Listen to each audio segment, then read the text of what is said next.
Welcome. If you want to change Always On Display theme in your Samsung Galaxy Z Fold 3 5G, at first you have to open your display and go for the settings.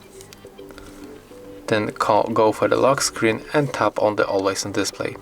Next we have to go for the clock style.